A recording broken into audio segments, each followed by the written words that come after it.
नमस्कार शेतकरी मित्रांनो, आताची सर्वात मोठी बातमी। राज्यातील या 14 जिल्ह्यांमध्ये अति जोरदार पावसाची शक्यता। निवृत्त हवामानशास्त्रज्ञ माणिकराव खुळे यांची माहिती। पाहूया सविस्तर वृत्त अंदाज हवामानाचा। त्याआधी तुम्ही जर आपल्या चॅनलवर नवीन असाल किंवा अजूनही आपलं चॅनल सबस्क्राइब केले नसेल तर नक्की सबस्क्राइब करा। शेतीविषयी कुठलीही माहिती असो, हवामानाचा अंदाज असो किंवा राजकीय घडामोडी, अशी सर्व माहिती आम्ही आपल्या चॅनलवर घेऊन येत असतो सर्वात आधी। म्हणून आताच आपलं चॅनल सबस्क्राइब करा। गेल्या काही दिवसापासून महाराष्ट्रात जोरदार पाऊस बरसत आहे। राज्यात 15 ऑगस्ट नंतर पावसाला सुरुवात झाली। पहिल्या आठवड्यात सुरुवातीच्या टप्प्यात जोरदार पाऊस झाल्यानंतर काही काळ पावसाने विश्रांती घेतली होती।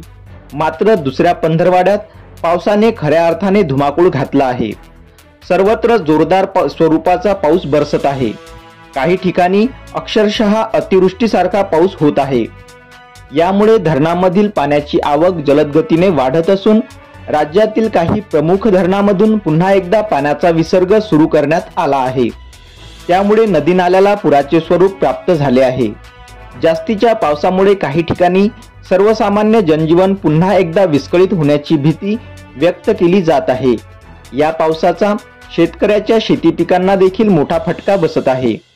जास्तीच्या पावसामुळे शेतीपिके खराब होऊ लागली आहेत। पिकावर रोगराईचा प्रादुर्भाव वाढत आहे।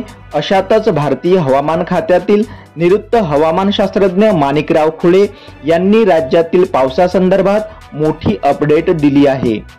खुळे यांनी सांगितल्याप्रमाणे आज आणि उद्या राज्यातील 14 जिल्ह्यांमध्ये अतिजोरदार पावसाची शक्यता आहे। या पार्श्वभूमीवर नागरिकांनी घराबाहेर पडताना विशेष काळजी घ्यावी असे आवाहन देखील खुळे यांनी केले आहे। ज्येष्ठ निवृत्त हवामान तज्ज्ञ माणिकराव खुळे यांनी वर्तवलेल्या सुधारित हवामान अंदाजानुसार आज तारीख 26 ऑगस्ट आणि उद्या 27 ऑगस्ट रोजी राज्यातील बहुतांश जिल्ह्यांमध्ये अतिजोरदार पाऊस बरसण्याची शक्यता आहे। या कालावधीत खानदेशातील तिन्हीच्या तिन्ही जिल्ह्यांमध्ये, मध्य महाराष्ट्रातील नाशिक, अहमदनगर, पुणे, सातारा, मराठवाड्यातील छत्रपती संभाजीनगर, कोकणातील मुंबई, ठाणे, पालघर, रायगड, रत्नागिरी, सिंधुदुर्ग या जिल्ह्यांमध्ये अतिजोरदार पावसाची शक्यता आहे।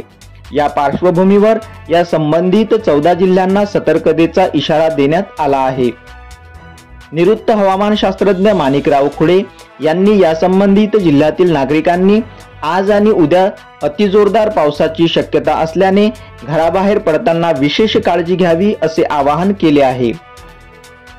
या काळात अगदी ओढे नाले भरून वाहतील असा पाऊस पडण्याची शक्यता आहे। तसेच राज्यातील प्रमुख धरणांमध्ये या पावसामुळे पाण्याची आवक देखील वाढण्याची शक्यता आहे।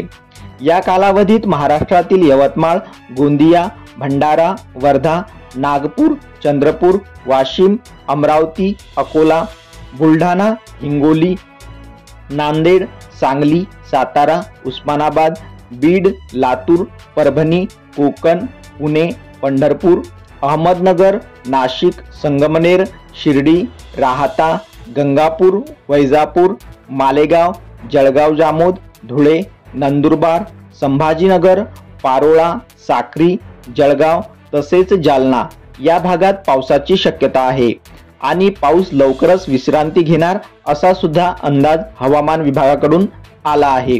27 तारखेपर्यंत महाराष्ट्रात जोरदार पावसाची शक्यता आहे।